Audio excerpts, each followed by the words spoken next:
കേരളത്തിലെ 20 ലോക്സഭാ മണ്ഡലങ്ങളിലെയും രാഷ്ട്രീയ ചിത്രം വിവരിക്കുന്ന വോട്ട് വർത്തമാനത്തിലേക്ക് സ്വാഗതം.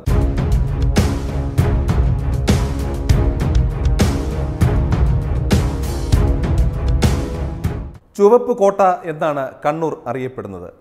ആ ചുവപ്പ് കോട്ടയിൽ ഇത്തവണയും CPM-ന് വേണ്ടി കളത്തിലിറങ്ങുന്നത് PK ശ്രീമതി ടീച്ചർ തന്നെയാണ്. കോൺഗ്രസിന്റെ കരുത്തുറ്റ സ്ഥാനാർത്ഥി, കോൺഗ്രസിന്റെ ഗർജിക്കുന്ന സിംഹം K സുധാകരനാണ് PK ശ്രീമതി ടീച്ചറിനെ നേരിടുന്നത്.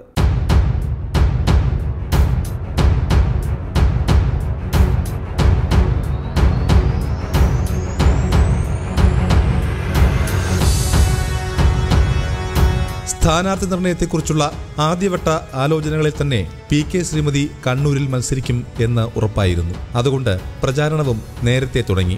സിറ്റിംഗ് MP എന്ന നിലയിൽ PK ശ്രീമതി രാഷ്ട്രീയമല്ല പ്രചരണായുധമാക്കുന്നത്.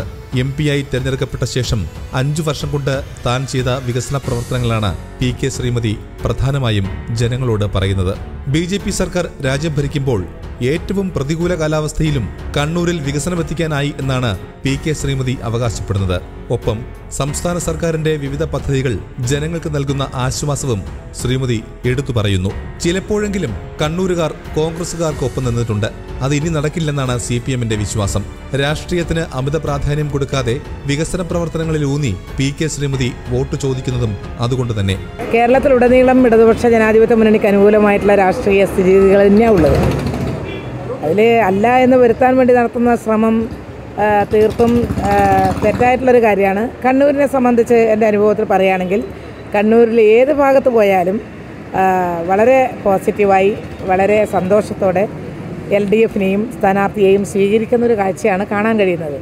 അത് കഴിഞ്ഞ ഏത് തെരഞ്ഞെടുപ്പിനേക്കാളും കുറേ കൂടി, പ്രത്യേകിച്ചും 3 വർഷത്തെ LDF സർക്കാരിൻ്റെ ഭരണ നേട്ടങ്ങൾ അനുഭവിച്ചറിഞ്ഞ ജനതയ്ക്ക് ഇടതുപക്ഷത്തെ സ്വീകരിക്കണം, ഇടതുപക്ഷമാണ് ശരിയെന്നും ഇടതുപക്ഷ പ്രസ്ഥാനത്തെ പ്രതീക്ഷയോടുകൂടി, പ്രത്യേകിച്ച് ന്യൂനപക്ഷങ്ങളൊക്കെ ഇന്ന് ഈ രാജ്യത്തിൻ്റെ സുരക്ഷയ്ക്കും രാജ്യത്തിൻ്റെ ഭരണഘടനയും മതനിരപേക്ഷതയും കാത്തുസൂക്ഷിക്കാൻ പ്രതിജ്ഞാബദ്ധമായി പ്രവർത്തിക്കുന്ന ഒരു പ്രസ്ഥാനം ഇടതുപക്ഷമാണെന്നും അതോടൊപ്പം ഇടതുപക്ഷ പ്രസ്ഥാനത്തിൻ്റെ ഭരണനേട്ടങ്ങൾ കേരളത്തിൽ പ്രത്യേകിച്ച് അനുഭവിച്ചറിഞ്ഞ ജനങ്ങളും തീരുമാനം എടുത്തു കഴിഞ്ഞിട്ടുണ്ടെന്നാണ് എനിക്ക് മനസ്സിലാക്കാൻ സാധിച്ചത്. 1ാം ഘട്ടം പര്യടനം പ്രചരണ പ്രവർത്തനങ്ങൾ പൂർത്തിയാക്കിയപ്പോൾ എല്ലാ ഭാഗങ്ങളിലും ആ സന്തോഷവും ആ പ്രതികരണവും ഉണ്ടായിട്ടുണ്ട്.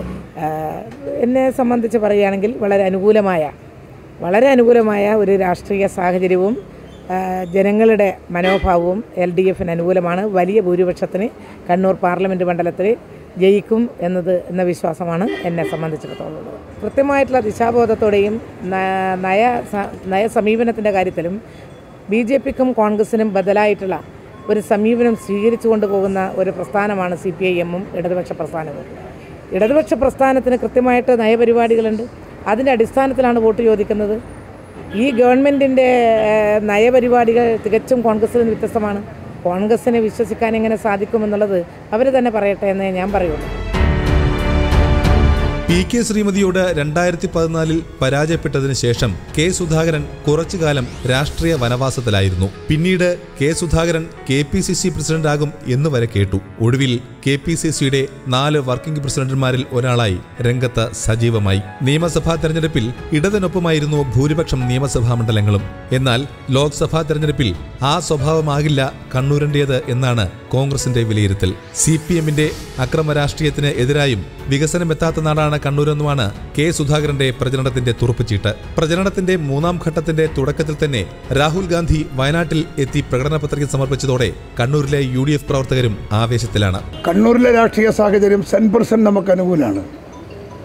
അത് ഒരു വിഷയത്തിലൂന്നിയല്ല. ജനം ഈ തെരഞ്ഞെടുപ്പിനെ കാണുന്നത് വ്യത്യസ്ത വിഷയങ്ങളിലൂടെയാണ്. രാജ്യത്തിൻ്റെ മതേതരത്വം, രാജ്യത്തിൻ്റെ ജനാധിപത്യം, രാജ്യത്തിൻ്റെ വികസനം, യുവാക്കളുടെ പ്രശ്നങ്ങൾ, കർഷകരുടെ പ്രശ്നങ്ങൾ, ഇതെല്ലാം ഈ രാജ്യത്തെ ജനം വിലയിരുത്തുന്നതാണ്. കണ്ണൂരൊക്കെ രാഷ്ട്രീയ പ്രബുദ്ധമായൊരു ജില്ലയാണ്. അതിനകത്ത് കാലിക പ്രശ്നങ്ങളൊക്കെ ദൈനംദിനം ചർച്ച ചെയ്യപ്പെടുന്നൊരു സ്ഥലമാണ് കണ്ണൂർ. അതുകൊണ്ട് എല്ലാ രാഷ്ട്രീയവും ഈ നാട്ടിലെ ജനങ്ങൾക്കറിയാം.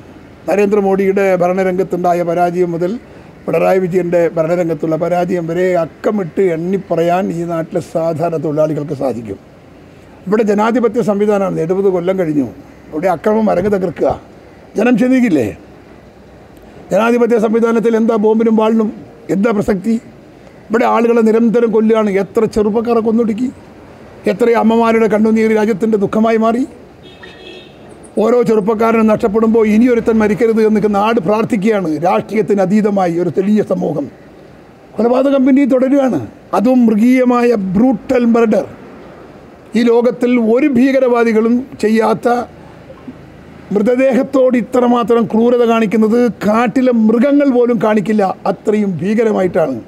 ഒരാളെ കൊല്ലാൻ 51 പട്ടണോ, ഒരാളെ കൊല്ലാൻ 47 പട്ടണോ? അതൊക്കെ ഒരു സാഡിസമാണ്, ഒരു ബ്രൂട്ടൽ ടോർച്ചർ, ബ്രൂട്ടൽ കില്ലിങ്. അത് നടക്കുന്ന ഒരു ഒരു ഒരു കൊലപാതക തൊഴിലാളിയുടെ സാഡിസമാണ്. അതൊക്കെ കേരളത്തിലെ ജനങ്ങൾ വിലയിരുത്തും. കേരളത്തിലെ ജനങ്ങൾ ബുദ്ധിയുള്ളവരാ. കണ്ണൂരിന്റെ രാഷ്ട്രീയം എന്തെന്ന് വ്യക്തമായി തിരിച്ചറിയുന്ന CK പത്മനാഭനാണ് BJPക്ക് വേണ്ടി കണ്ണൂരിൽ പോരാടുന്നത്. BJP മുൻ സംസ്ഥാന പ്രസിഡന്റും ദേശീയ നിർവാഹക സമിതി അംഗവുമായ CK പത്മനാഭനും തികഞ്ഞ ആത്മവിശ്വാസത്തിലാണ്. അന്ധമായ രാഷ്ട്രീയ വിരോധം കാരണമുള്ള വില കുറഞ്ഞ പ്രചരണത്തിനെതിരെയാണ് തന്റെ മത്സരമെന്നാണ് CK പത്മനാഭൻ പറയുന്നത്. മോദി പ്രഭാവം ഇത്തവണയും നിലനിർത്താനാകുമെന്ന വിശ്വാസത്തിലാണ് CK പത്മനാഭൻ. ശബരിമല വിഷയമടക്കമുള്ള കാര്യങ്ങളിൽ സംസ്ഥാന സർക്കാർ സ്വീകരിച്ച ജനവിരുദ്ധ നിലപാട് തനിക്ക് അനുകൂലമാകുമെന്നും CK പത്മനാഭൻ വിശ്വസിക്കുന്നു. ഈ തെരഞ്ഞെടുപ്പിൽ എല്ലാവരുടെയും ശ്രദ്ധ BJPയുടെ നേരെയാണ്. BJPയുടെ പെർഫോമൻസ് എന്തായിരിക്കും, BJPയുടെ നിലപാട് എന്തായിരിക്കും? BJPയാണ് എല്ലായിടത്തും ചർച്ചാ വിഷയം. BJPയാണ്. അതുതന്നെ BJPയുടെ പ്രസക്തിയാണ് ചൂണ്ടിക്കാണിക്കുന്നത്. കഴിഞ്ഞ കാലത്ത് ഇപ്പോൾ കേരളത്തെക്കുറിച്ച് പറയുമ്പോൾ കേരളത്തിൽ ഈ മുന്നണികളുടെ ഒരു പിടിയിലാണ്.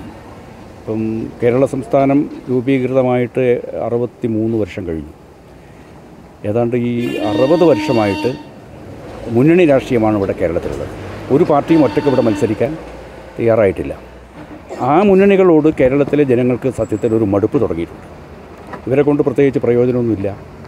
മാത്രമല്ല ഈ പാർലമെൻറ്റ് തെരഞ്ഞെടുപ്പിൻ്റെ പ്രത്യേകത, ഈ മുന്നണികൾ ഇപ്പോൾ ഒന്നായിട്ടാണ് അവരുടെ പ്രവർത്തനം നടത്തുന്നത്. പുറത്ത് 2 മുന്നണിയാണെങ്കിലും അകത്ത് അവരുടെ നിലപാടുകളൊക്കെ ഒന്നാണ്. അത് നരേന്ദ്രമോദിക്കെതിരായിട്ടുള്ള ഒരു, മോഡി ഇനി വീണ്ടും ഭരണത്തിൽ വരാൻ പാടില്ല, BJP അധികാരത്തിൽ വരാൻ പാടില്ല. ഇങ്ങനെ BJP വിരോധം, നരേന്ദ്രമോദി വിരോധം, ഈ വിരോധമാണ് അവരുടെ കൈമുതൽ.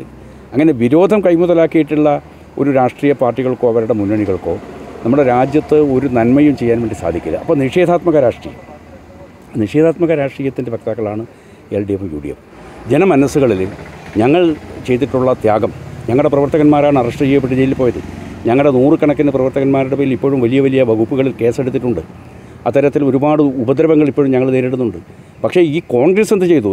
ഭരണക്കാർ കേരള ഭരണം ചെയ്യുന്നത് നമുക്ക് മനസ്സിലാകും. ഈ കോൺഗ്രസ് പ്രതിപക്ഷത്തിരുന്നിട്ട് അവർ നിയമസഭയിൽ ഞാൻ 10 ദിവസം പൂർണ്ണമായിട്ട് സെക്രട്ടേറിയറ്റിൻ്റെ മുമ്പിൽ നിരാഹാരം കിടന്നു. ഞങ്ങളുടെ പല നേതാക്കന്മാരും കിടന്നു. എല്ലാ ദിവസവും സന്നിധാനത്തും പമ്പയിലും നിലക്കലുമൊക്കെ തന്നെ ഞങ്ങളുടെ ആളുകളുണ്ടായിരുന്നു. അവരാണ് അവിടെ കൃത്യമായിട്ട് സമരം നടത്തിയത്. ഈ ആചാര ലംഘനം നടത്താൻ വേണ്ടി ഈ ആളുകൾ കെട്ടി എഴുന്നള്ളിച്ച് കൊണ്ടു നടന്ന ആളുകളെ അങ്ങോട്ട് കടക്കാൻ പറ്റാത്ത വിധത്തിൽ ഉള്ള ഒരു പ്രതിരോധമുണ്ടാക്കിയത് ഞങ്ങളുടെ പ്രവർത്തകന്മാരവിടെ ത്യാഗം ചെയ്ത് സമരം ചെയ്തുകൊണ്ടാണ്. എന്താ ഈ കോൺഗ്രസ്സുകാർ ചെയ്തത്? കേരളത്തിൽ പ്രതിപക്ഷമല്ലേ? അവർ നിയമസഭയ്ക്കകത്ത് AC-ൻ്റെ അകത്തിരുന്നിട്ട് സത്യാഗ്രഹം നടത്തിയിട്ട് ജനങ്ങളെ പറ്റിക്കുകയാണ് ചെയ്തത്. ഈ പോരാട്ടത്തിൽ ത്യാഗം സഹിച്ച പ്രസ്ഥാനം ഞങ്ങളുടെ പ്രസ്ഥാനമാണ്. ശബരിമല കർമ്മസമിതി, ഭാരതീയ ജനതാ പാർട്ടി, മറ്റ് ക്ഷേത്ര സംഘടനകൾ, അവരാണ് ഈ സമരം, ഐതിഹാസികമായ സമരമായിരുന്നു കേരളത്തിൽ. ആ സമരത്തെ പിന്നിൽ നിന്ന് കുത്തിയ കോൺഗ്രസിനുള്ള മറുപടി കൂടി ഈ തെരഞ്ഞെടുപ്പിൽ ഇവിടുത്തെ വോട്ടർമാർ കൊടുക്കും. യാതൊരു സംശയവുമില്ല. 6566 വോട്ടിന്റെ ഭൂരിപക്ഷത്തിനാണ് PK ശ്രീമതി കഴിഞ്ഞ തെരഞ്ഞെടുപ്പിൽ ജയിച്ചത്. 4,27,622 വോട്ടുകൾ 2014 തെരഞ്ഞെടുപ്പിൽ PK ശ്രീമതി നേടിയപ്പോൾ K സുധാകരൻ 4,21,056 വോട്ടുകൾ നേടി. അന്ന് BJP സ്ഥാനാർത്ഥിയായി മത്സരിച്ച PC മോഹനൻ 51,636 വോട്ടുകളാണ് നേടിയത്.